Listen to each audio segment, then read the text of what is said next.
भगवान रुक्मिणी जी से कहते हैं, देखिए आप मेरी अर्धांगिनी हो गई, और अर्धांगिनी जब हो जाती हैं तो पति का सारा सुख दुख की स्वामिनी हो जाती है।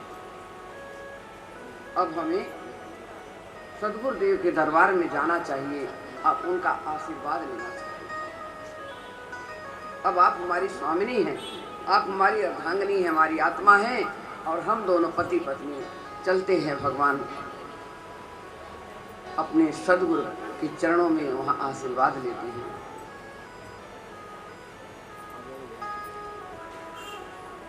कहती हैं रुक्मिणी, आप मेरे परमात्मा पति परमेश्वर हैं, मुझे आपकी आज्ञा मानना जरूरी है। द्वारकाधीश लेकर के दुर्वासा ऋषि गुरु आश्रम में पहुंचते हैं। दुर्वासा ऋषि गुरु के चरणों में आश्रम में पहुंचते हैं और पति पत्नी दोनों प्रणाम करते हैं, नमस्कार करते हैं, साष्टांग प्रणाम। गुरु को साष्टांग प्रणाम करना चाहिए। कहते हैं, कहिए द्वारकाधीश, आपका आगमन कैसे हुआ है? प्रभु, आप तो अंतर्ध्यान हैं, अंतर्यामी हैं, आप ब्रह्मर्षि हैं, आपको क्या पता नहीं है? द्वारकाधीश बड़े क्रोध, अरे दुर्वासा ऋषि बहुत क्रोध था। बात बात में क्रोध देते थे तो उनकी माता जी उनको रोक देती थी। हमेशा यही कहती थी कि तुम कहीं मत जाओ, तुम कुछ न कुछ करोगे, क्योंकि तुम्हारे क्रोध बहुत है, और जिसका नियंत्रण नहीं है क्रोध पर, वो कुछ भी कर सकता है। पर वो जो भी करते थे सब कुछ न कुछ उनको आगे का दिखाई देता था, आगे क्या होना है, और श्रापित बहुत जल्दी कर देते थे।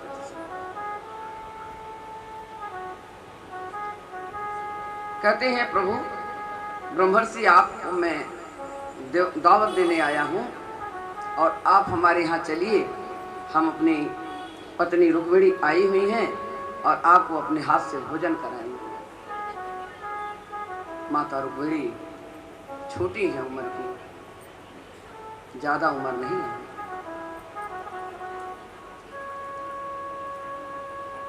सोलह साल की अवस्था है रुक्मिणी। भगवान जी हमारे 26 साल के हैं द्वारकाधीश। और सोचने लगे कि 16 साल की अवस्था में अभी गृहस्थ आश्रम हमें नहीं करना चाहिए, पर एक गुरुदेव का हमें आशीर्वाद होना चाहिए, जैसे हमारे गुरु जी कहेंगे हम वही करेंगे। कहते हैं, चलिए। चलने के लिए गुरुदेव तैयार हो जाते हैं, पर उन्होंने एक शर्त रख दिया, द्वारकाधीश, मैं चलूंगा तो सही, पर मैं पैदल तो चल नहीं सकता, किसी सवारी पर नहीं चल सकता हूँ। अगर आप रथ पर मुझे ले चलें और अपने कंधे पर, दोनों पति पत्नी कंधे पर अपने हमें बैठा के ले चलेंगे, कोई वहाँ सवारी नहीं होनी चाहिए, तब हम आपके घर भोजन करने चलेंगे।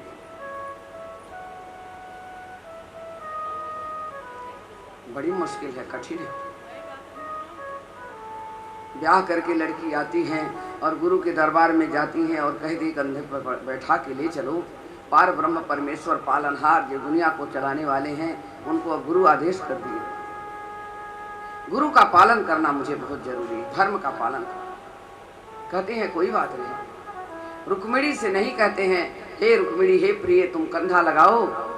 रुक्मिणी माता, जब कृष्ण जी द्वारकाधीश अपने कंधा, एक कंधा दाहिना लगा लेते हैं, माता सोचती हैं, मैं इनकी अर्धांगिनी हूँ, मेरा पति कंधा खींच करके अकेले कैसे लेके जाएंगे? अगर एक तरफ लटक गए तो गुरुदेव तो गिर जाएंगे।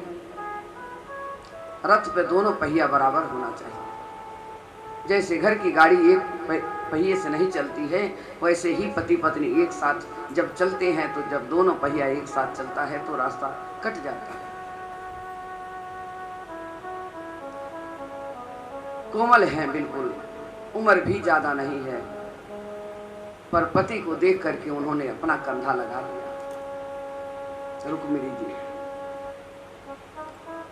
रुक्मिणी जी कंधा लगाती हैं, चलते चलते खींच रही हैं दुर्वासा ऋषि को। थोड़े दूर जाती हैं, आधे रास्ते में कहती हैं, प्रभु मुझे प्यास बड़ी जोर लगी है, अगर आपकी आज्ञा है तो मैं जल पी लूं। और अब देखो समुद्र है, अब समुद्र में तो खारा जल है, कहां से जल मीठा मिलेगा पीने के लिए। भगवान मन ही मन कहते हैं कि हमें पति धर्म निभाना चाहिए। रुक्मिणी को प्यास लगी है और मैं ब्याह करके लेके आया हूँ, अभी एक रात्रि ही बीता है, दूसरी रात्रि में मैं आश्रम में आकर के कंधे पे रथ लेकर के हम चल रहे हैं, तो हमारा धर्म क्या बनता है कि इनका पत्नी का पालन करना। 7 वचन 7 फेरे इसीलिए लिए जाते हैं। गुरुदेव हमें पहले ही सिखा दिए हैं कि पत्नी का धर्म का पालन करो, तो इनका पालन करना मेरा धर्म है। रुक्मिणी तुम्हें प्यास लगी है, कुछ देर तो सोच लेते हैं, फिर चलने लगते हैं। फिर रुक्मिणी जब कहती हैं तो भगवान कहते हैं कि अब नहीं, कहती हैं अब नहीं बर्दाश्त हो रहा, अब मैं नहीं चल पाऊंगी। बार बार आंख मुद जाती है और रथ इधर उधर हो जाता है। दुर्वासा जी क्रोधित हो जाते हैं, बोल नहीं पा रहे हैं पर क्रोधित हो रहे हैं।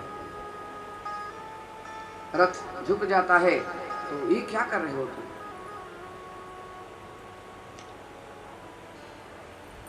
जैसे लगता है कि मूर्छा आ जाएगी, तब द्वारकाधीश ने क्या किया कि अंगूठा मार दिया। वहां पर धरती में अंगूठा मारते हैं, मीठा पानी निकल जाता है। मीठा पानी निकलता है तो माँ जगदम्बा आदि शक्ति रुक्मिणी माता, उनको होश नहीं, ध्यान नहीं, कुछ भी। उन्होंने रथ छोड़ा और प्यास तेज लगी हुई थी और तुरंत अंजलि भर करके पानी पीने लगी। एक तरफ से रथ ढीला हो गया, एक तरफ से रथ ढीला हो गया। दुर्वासा ऋषि जी रथ पर बैठे थे, झुक गए। भगवान ने संभाल तो लिया और दुर्वासा ऋषि एकदम रथ पे एक तरफ गिर गए। इतने में दुर्वासा ऋषि श्राप दे देते हैं, रुक्मिणी तुमने वचन का उल्लंघन किया है, तुम्हें मैं श्राप देता हूं, तुम अपने पति से दूर हो जाओगी। तुमने पति का पालन नहीं किया, गुरु का पालन नहीं किया, ये तुम्हें श्राप देता हूं।